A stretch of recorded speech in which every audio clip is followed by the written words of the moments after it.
K Ratheesh എഴുതി അവതരിപ്പിക്കുന്ന കഥ അച്ഛന്റെ വാച്ച്. രാത്രി എന്നത്തേതിനേക്കാളും ഇരുണ്ടതായിരുന്നു. നേരമേറെയുണ്ട് സൂര്യനുദിക്കാൻ. നിഴലും നിലാവും ഉറങ്ങിയിരുന്നു. നെഞ്ചത്തൊരു കനം തോന്നുന്നു. വേദനയുമുണ്ട്, എരിച്ചിൽ പോലെ. കിടന്നിട്ട് ഉറക്കം കിട്ടുന്നില്ല. ദീർഘയാത്ര കഴിഞ്ഞ് ഉറങ്ങുന്ന രമേഷിനെ വിളിച്ചുണർത്തി അത്രയും മാത്രമാണ് അച്ഛൻ പറഞ്ഞത്. അയാളുടെ ശരീരമാകെ വിയർപ്പിൽ കുതിർന്നിരുന്നു. സമയം രാത്രി 1 മണി കഴിഞ്ഞിരിക്കുന്നു. ജോലി സംബന്ധമായ കാര്യത്തിന് ബോംബെ വരെ പോയി തിരിച്ചു വന്നതിൻ്റെ ക്ഷീണവും ഉറക്കമില്ലായ്മയും അയാളെ തളർത്തിയിരുന്നു. പെട്ടെന്നുള്ള യാത്രയായിരുന്നു. കഷ്ടിച്ചാണ് ട്രെയിൻ ടിക്കറ്റ് കിട്ടിയത്. അതാണെങ്കിൽ RACയിൽ എത്തി നിന്നു. പ്രായം 40കളിൽ എത്തിയപ്പോഴേക്കും യാത്രയ്ക്കൊന്നും പറ്റാതായി. മുൻപൊക്കെ ജനറൽ കമ്പാർട്ട്മെൻറ്റിൽ എത്രയെത്ര യാത്ര പോയിരിക്കുന്നു. ആശുപത്രിയിലേക്ക് കാർ ഓടിക്കുന്നതിനിടയിൽ വെറുതെ ഓർത്തു. അച്ഛൻ കാർ സീറ്റിൽ ചാരിക്കിടക്കുന്നത് അയാൾ കൗതുകത്തോടെ നോക്കി. ആ കണ്ണുകളിൽ സ്നേഹവും ദുഃഖവും ഉള്ളതായി തോന്നി. നഗരത്തിൽ അടുത്ത കാലത്തായി പ്രവർത്തനം തുടങ്ങിയ ആശുപത്രിയായിരുന്നു. കാർഡിയോളജി വിഭാഗത്തിൽ മികച്ച ഡോക്ടർമാർ അവിടെയുണ്ടെന്ന കാര്യം രമേഷിന് അറിയാമായിരുന്നു.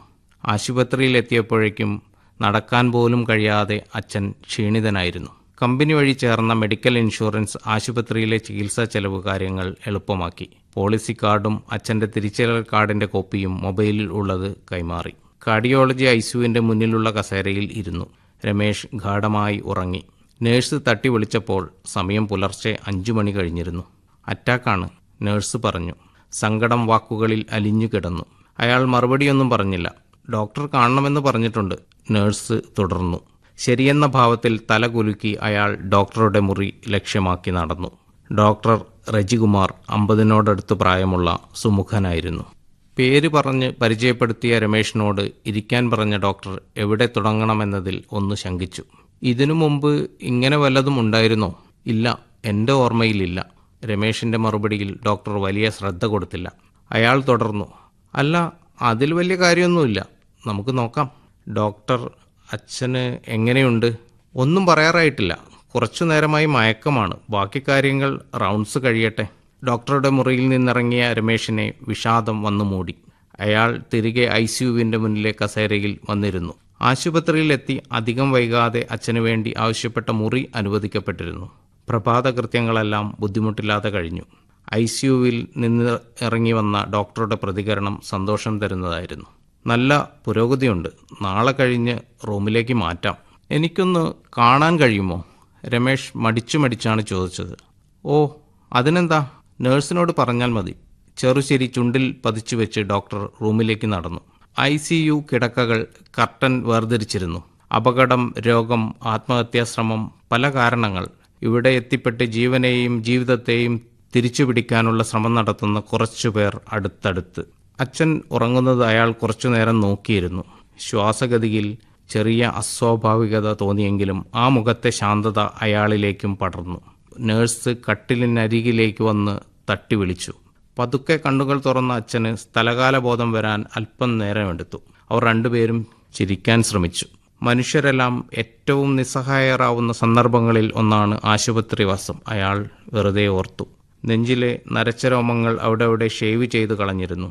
മുഖത്തും നെഞ്ചിലും കൈകളിലും സൂചിയും കുഴലുകളും ജീവന്റെ തുടുപ്പുകൾ ഒപ്പിയെടുക്കാനായി എന്ന പോലെ ഘടിപ്പിച്ചത് അയാളിൽ വല്ലാത്തൊരു ആശങ്കയുണ്ടാക്കി. അച്ഛൻ്റെ കൈ അയാൾ പതുക്കെ തൊട്ടു. എന്തോ സംസാരിക്കാൻ ശ്രമിക്കുന്നുണ്ടായിരുന്നു. മുഖാവരണം സംസാരത്തിന് തടസ്സമായി. നേഴ്സ് വന്ന് ഓക്സിജൻ മാസ്ക് മാറ്റിക്കൊടുത്തു. അധികം സംസാരിപ്പിക്കണ്ട, നേഴ്സ് പറഞ്ഞു. പച്ച വിരിപ്പുകൾ, നിശബ്ദത നിറഞ്ഞു നിൽക്കുന്ന തണുപ്പ്, മരണം ഉടലിൽ പടർന്നു കയറാനായി ഓരോ കട്ടിലിനടിയിലും മറിഞ്ഞിരിക്കുന്നു. സമയം എത്രയായെന്നാണ് അച്ഛൻ ചോദിക്കാൻ ശ്രമിക്കുന്നതെന്ന് അയാൾക്ക് മനസ്സിലായി. ഇന്നലത്തെ തിരക്കിനിടയിൽ വാച്ച് കെട്ടാൻ മറന്നിരിക്കുന്നു. എപ്പോഴും കയ്യിൽ വാച്ച് കെട്ടുന്ന ശീലമുണ്ട് അച്ഛന്. ചുമരിലെ ക്ലോക്ക് നിലച്ചിരുന്നു. അച്ഛൻ്റെ കൈ പതുക്കെ വിടുവിച്ച് അയാൾ പാൻസിൻ്റെ കീശയിൽ നിന്ന് മൊബൈൽ ഫോൺ എടുത്തു. സമയം 8 മണി ആവാറായിരുന്നു. 8 മണിയായി. തീവ്രപരിചരണ വിഭാഗത്തിൽ കിടക്കുന്ന ഒരാൾക്ക് രാത്രിയും പകലും സമയവുമെല്ലാം അറിയേണ്ട കാര്യമുണ്ടോ? വെറുതെ അയാൾ ഓർത്തു. നേഴ്സ് വന്ന് ഓക്സിജൻ മാസ്ക് തിരികെ വെച്ചു. അച്ഛൻ മയക്കത്തിലേക്ക് മറിയുന്നതായി അയാൾക്ക് മനസ്സിലായി. അല്പനേരം കൂടി കിടക്കയിലേക്ക് ചേർന്ന് നിന്ന് അയാൾ പുറത്തേക്ക് നടന്നു. പുറത്തുള്ള കസേരകളിൽ അവിടെ ആളുകൾ ഇരിക്കുന്നുണ്ടായിരുന്നു. ഉറ്റവരെക്കുറിച്ചുള്ള ആശങ്കയും സങ്കടവും അമ്പരപ്പും മുഖങ്ങളിൽ. വേട്ടയാടിക്കൊണ്ടിരിക്കുന്ന ഓർമ്മകളിലേക്ക് ഇഷ്ടമില്ലെങ്കിലും അയാൾ വഴുതി വീണു. അമ്മ അർബുദം വന്ന് മരിച്ചിട്ട് 10 വർഷങ്ങൾ കഴിഞ്ഞിരിക്കുന്നു. ചേച്ചി മരിച്ചിട്ട് 4 വർഷങ്ങൾ. PG വരെ പഠിച്ചെങ്കിലും ഭർത്താവിൻ്റെ വീട്ടുകാർ ജോലിക്കൊന്നും വിട്ടിരുന്നില്ല. അതിൻ്റെ സങ്കടം എന്നും പ്രകടിപ്പിക്കുമായിരുന്നു. കുട്ടികളും ഇല്ലായിരുന്നു അവർക്ക്. അമ്മയുടെ രോഗം തന്നെയായിരുന്നു ചേച്ചിക്കും. അവസാന കാലത്ത് ഒരുപാട് വേദന അനുഭവിച്ചു. ക്ഷീണം രമേശിനെ തളർത്തിയിരുന്നു. ചായ കുടിക്കണം എന്നയാൾക്ക് തോന്നി. അത്യാഹിത വിഭാഗത്തിന് പുറകിലേക്ക് നയിക്കുന്ന വഴി അവസാനിക്കുന്നിടത്താണ് ക്യാൻറ്റീൻ. തിരികെ ICUവിൻ്റെ മുന്നിലെത്തിയപ്പോഴേക്കും പുതിയ 4 പേർ കൂടി കാത്തിരിപ്പ് കസേരകളിൽ വിളറിയ മുഖവുമായി ഇരിക്കുന്നുണ്ടായിരുന്നു. അസുഖകരമായ ചിന്തകൾ അയാളുടെ മനസ്സിലൂടെ ക്ഷണിക്കാത്ത അതിഥികളെപ്പോലെ വന്നുകൊണ്ടിരുന്നു. എത്ര നേരം അങ്ങനെ ഇരുന്നു എന്നറിയില്ല. അല്പസമയം മയങ്ങിപ്പോയി. അച്ഛനെ ഒന്നുകൂടി കയറി കാണണം. വിശപ്പും ചെറുതായി അനുഭവപ്പെടുന്നുണ്ട്. വീട് വരെ പോയി വന്നാലോ? വിവിധ സാധ്യതകൾ അയാൾ ആലോചിച്ചു. ICUവിൻ്റെ ബെൽ അമർത്തി. മരവിച്ച ചിരിയുമായി നഴ്സ് വാതിൽ തുറന്നു. അയാളുടെ സാന്നിധ്യം തിരിച്ചറിഞ്ഞ പോലെ അച്ഛൻ കണ്ണുകൾ തുറന്നു. "നീ ചായ കഴിച്ചോ?" "എനിക്കൊന്നും വേണമെന്ന് തോന്നുന്നില്ല." "വീട്ടിൽ പോകുന്നുണ്ടെങ്കിൽ എൻ്റെ വാച്ച് ഒന്നെടുക്കണം."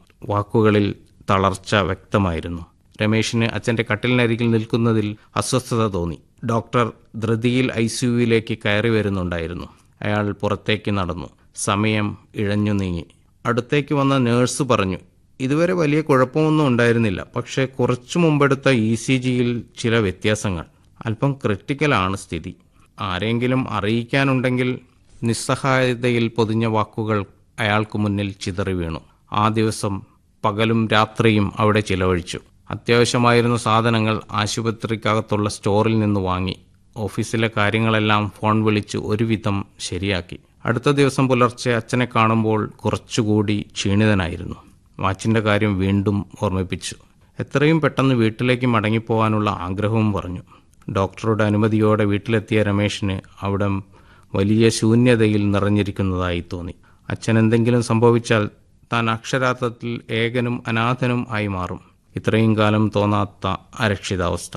അച്ഛൻ്റെ മുറിയിലെ മേശപ്പുറത്ത് നിന്ന് വാച്ച് കിട്ടി. വർഷങ്ങളായി അച്ഛൻ ഉപയോഗിച്ചിരുന്ന മുറിയായിരുന്നു അത്. സ്വർണ്ണ നിറത്തിൽ ഡയലുകളുള്ള ജപ്പാൻ നിർമ്മിത ഓട്ടോമാറ്റിക് സീക്കോ വാച്ച്. അച്ഛൻ്റെ ഇടത് കൈയിൽ അവയവം പോലെ അത് കാണാമായിരുന്നു. അച്ഛൻ നന്നായി വായിച്ചിരുന്നു. ഇടയ്ക്കൊക്കെ ചില പുസ്തകങ്ങൾ വാങ്ങി വരാൻ പറയുമായിരുന്നു. മേശപ്പുറത്ത് പുസ്തകങ്ങൾ ഭംഗിയായി അടുക്കി വച്ചിരിക്കുന്നു. വായിച്ചു കഴിഞ്ഞ അധ്യായം ഒരു കഷ്ണം കടലാസുകൊണ്ട് അടയാളം വെച്ച നിലയിൽ CV ബാലകൃഷ്ണൻ്റെ ആയുസ്സിൻ്റെ പുസ്തകം മേശമേൽ മടക്കി വെച്ചിരിക്കുന്നു. അതിനു മുകളിലായിരുന്നു വാച്ച്. അത് നിശ്ചലമായിരുന്നു. ചെറിയ ചലനം മതിയായിരുന്നു സൂചി സഞ്ചരിക്കാൻ. ഉപയോഗിക്കാതെ വെച്ചാൽ ചലനമറ്റു പോകും. രമേശ് വാച്ച് ഒന്ന് കുലുക്കി നോക്കിയെങ്കിലും സൂചി ജഡത്വത്തിൽ തുടർന്നു. അയാളുടെ ഉള്ളിൽ ഭയം നിറഞ്ഞു. പെട്ടെന്ന് തന്നെ ആശുപത്രിയിലേക്ക് മടങ്ങി. അനുമതിയോടെ അടുത്തെത്തിയപ്പോഴേക്കും അച്ഛൻ്റെ അവസ്ഥ കുറച്ചുകൂടി മോശമായിരിക്കുന്നു. അബോധങ്ങളുടെ നൂൽപ്പാലത്തിലൂടെ മനസ്സ് യാത്രയിലായിരുന്നു. ശ്വാസസഹായി ഉപകരണങ്ങൾ കുറച്ചുകൂടി മുഖത്തും വായിലും ഘടിപ്പിച്ചിരിക്കുന്നു. അയാൾ അച്ഛൻ്റെ വലത് കൈയിൽ അമർത്തിപ്പിടിച്ചു. ജീവൻ ശരീരത്തിൽ നിന്ന് വിട്ടുപോകുന്നതുവരെ സ്പർശവും ശബ്ദവും അറിയാൻ സാധിക്കുമെന്ന് എവിടെയോ വായിച്ചത് ഓർമ്മ വന്നു.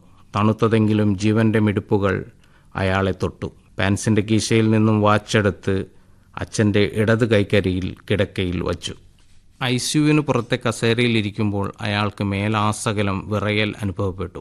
ചൂട് ചായ കുടിക്കാൻ തോന്നിയെങ്കിലും അവിടെ തന്നെ ഇരുന്നു. മയക്കത്തിലേക്ക് അയാൾ വഴുതി. എത്ര നേരം അങ്ങനെ ഇരുന്നു? ആരോ ചുമലിൽ മുറുകെ പിടിച്ചു കുലുക്കിയ പോലെ പൊടുന്നനെ ഞെട്ടി ഉണർന്നു. മുമ്പിൽ ഡോക്ടർ രജികുമാർ. "അച്ഛൻ പോയി, സോറി." നിസ്സഹായത നിറഞ്ഞ വാക്കുകൾ. അയാൾ മറുപടിയൊന്നും പറഞ്ഞില്ല. ഇൻഷുറൻസ് കാര്യങ്ങളെല്ലാം ശരിയാക്കിയിരുന്നെങ്കിലും കുറച്ചു പണം കൂടി അടയ്ക്കേണ്ടതുണ്ടായിരുന്നു. അത് അടച്ച് വെളുത്ത തുണി പുതച്ച അച്ഛനെയും കൊണ്ട് ആംബുലൻസിൽ യാത്ര തിരിക്കുമ്പോഴേക്കും 1 മണിക്കൂർ കഴിഞ്ഞിരിക്കുന്നു. രമേശ് വീട്ടിലേക്കുള്ള വഴി ഡ്രൈവർക്ക് പറഞ്ഞു കൊടുത്തു. ബന്ധുക്കൾ ആരെയും അയാൾ ഒരു വിവരവും അറിയിച്ചിരുന്നില്ല. അവരുടെ നീണ്ട പട്ടിക മനസ്സിലൂടെ കടന്നുപോയി. "സാറേ, ഫ്രീസർ വേണോ?" ആംബുലൻസ് ഡ്രൈവറുടെ ചോദ്യത്തിന് അയാൾ സമ്മതം പറഞ്ഞു. അയൽ വീടുകളിലേക്ക് വിളിച്ച് വിവരം പറഞ്ഞു. ഇരുട്ട് പരക്കാൻ തുടങ്ങിയിരിക്കുന്നു. തെരുവ് വിളക്കുകൾ വെളിച്ചം വീഴ്ത്തുന്ന റോഡിൽ എന്നത്തെയും പോലെ നല്ല തിരക്കുണ്ടായിരുന്നു. വീട്ടിലേക്കുള്ള ഉപവഴിയിലേക്ക് വാഹനം പതുക്കെ തിരിഞ്ഞു. വീടെത്താൻ ഇനി അധികം ദൂരമില്ല. ശൂന്യതയിൽ നിന്ന് അയാൾ നോട്ടം തിരിച്ചെടുത്തു. ആശുപത്രിയിൽ നിന്ന് ഇറങ്ങാൻ നേരം നേഴ്സ് ഒരു കവർ അയാളെ ഏൽപ്പിച്ചിരുന്നു. അവിടേക്ക് വരുമ്പോൾ അച്ഛൻ ധരിച്ച വസ്ത്രങ്ങളും മറ്റുമായിരുന്നു അതിൽ. ഒരു തുടിപ്പ്, പിടച്ചിൽ, എന്തോ ഒരു തോന്നലിൽ കവറിൽ നിന്ന് രമേശ് വാച്ച് പുറത്തെടുത്തു. സ്വർണ്ണനിറമുള്ള നിമിഷസൂചി ചലിക്കാൻ തുടങ്ങിയിരിക്കുന്നു. മൊബൈൽ ഫോൺ നോക്കി സമയം കൃത്യമാക്കി. അയാളത് ഇടത് കൈയിൽ ധരിച്ചു. അച്ഛന്റെ വാച്ച്. കെ രതീഷ് സ്വന്തം കഥ വായിക്കുകയായിരുന്നു ഇതുവരെ. ഇനി സോണി